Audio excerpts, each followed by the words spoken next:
The ongoing conflict in Ukraine, which has also been called the war in Eastern Ukraine or Russia's war in Ukraine, has caused the greatest crisis of Russian-Western relations since the end of the Cold War. Who is fighting whom? In this war, Russian military forces are fighting a pro-Russian separatist group called Donetsk People's Republic. The Ukrainian government is fighting against the separatists. As of now, the United States, NATO, and European Union have not gotten involved in the conflict.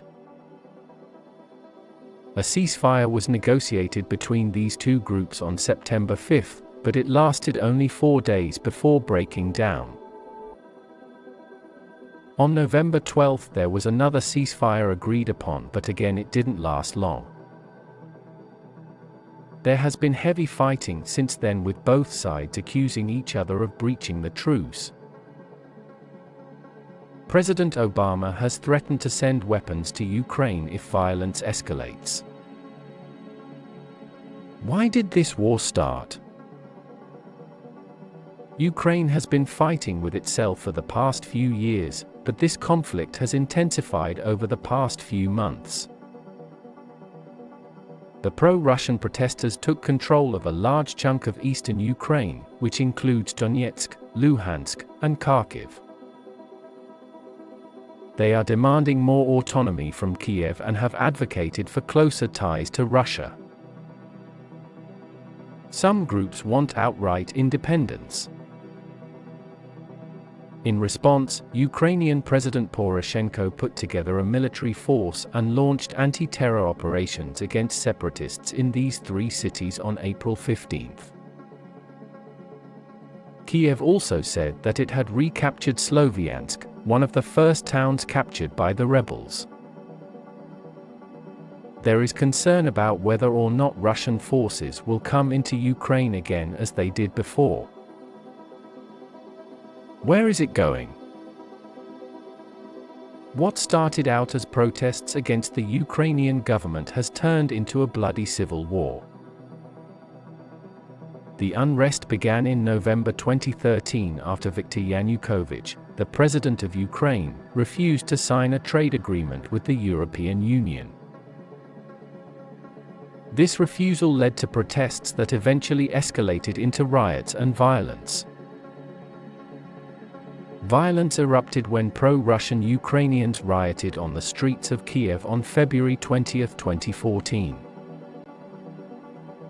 Russian troops crossed into Ukrainian territory on February 28, 2014, with Moscow claiming it was protecting ethnic Russians from violence. After meeting with US President Barack Obama at the G8 summit, Vladimir Putin ordered a partial withdrawal of Russian troops from Ukrainian territory. So far, more than 4,000 people have been killed and over 10,000 injured in this ongoing conflict. How many people have died so far? It's difficult to tell how many people have been killed so far because the conflict is ongoing. The United Nations estimates that almost 10,000 people have died since the conflict began, but there are a lot of conflicting reports. It may be even higher than that. The UN report also said that over 1 million refugees have fled from their homes, meaning that the overall death toll could reach 11,000 by the time this conflict ends. Some experts estimate as many as 50,000 casualties on each side. For now it appears as though Russia and Ukraine will continue fighting for control of Crimea with no end in sight yet. Do Americans care about this conflict? Americans are not paying much attention to the conflict in Russia and Ukraine. The issue is not so much that they don't care, but that they may not know what is happening or why it is important, and how Americans can stay informed about the situation. First of all, Russian President Vladimir Putin illegally annexed Crimea in 2014. As a result of this action, Russia now controls Crimea's military forces and resources like ports, airports, railways and electricity plants.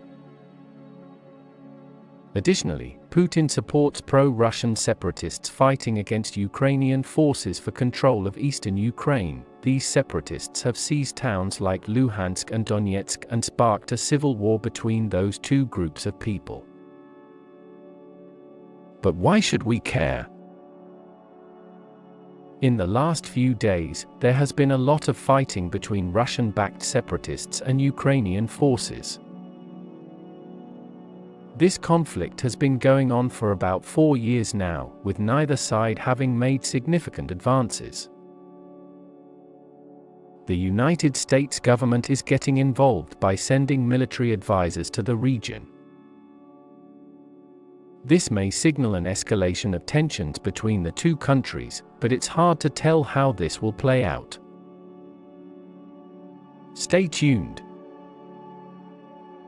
The unrest was sparked by pro-Russian groups who wanted to create a new state called Novorossiya, New Russia, which would have included parts of Ukraine. At least 10,000 people have died since fighting began in 2014. As of today, it looks like the violence will continue unless either side makes some major gains soon. So what can we do? to help? One of the best things you can do is to donate money to relief agencies, such as UNICEF, Doctors Without Borders, or the International Red Cross. Monetary donations are always appreciated and have a greater impact than donations of goods like clothing or food. I hope you get some value in this video. If you do, consider subscribing for more updated news around the world. Thanks for watching. See you on my upcoming videos. Peace.